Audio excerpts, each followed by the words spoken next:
Bonjour, aujourd'hui nous allons vous présenter les mesures agro-environnementales, dites MAE, appliquées à l'exploitation, celle d'Huber-Vanach à 9 maisons anti-rache.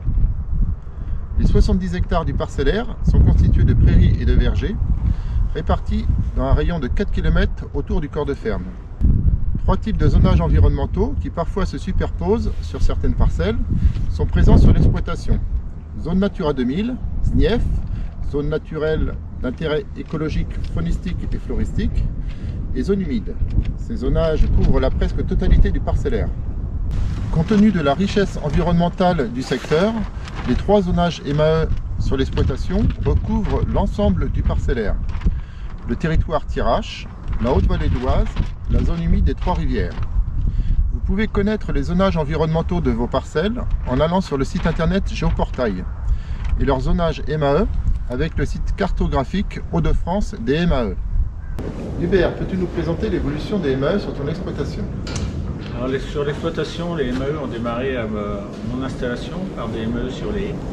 On a suivi avec des MAE zéro fertilisation.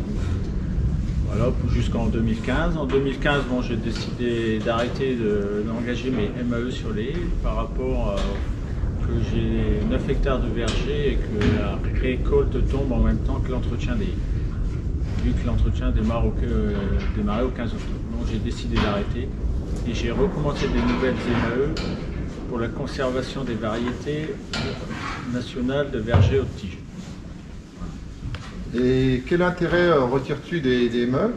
Donc l'intérêt, c'est préservation du bocage, de la Thiérache, c'est mise en valeur des parcelles non épandables ou longées par les cours d'eau, comme la Noue ou la Vallée d'Oise.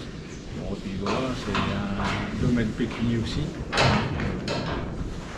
Chaque territoire MAE propose sa liste de mesures adaptées aux enjeux de chacun d'entre eux. Biodiversité, eau potable, zone humide, érosion, Natura 2000.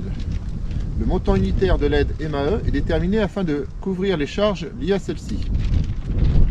Si vous souhaitez étudier la possibilité de faire des MAE, veuillez contacter le service agronomique de la Chambre d'agriculture.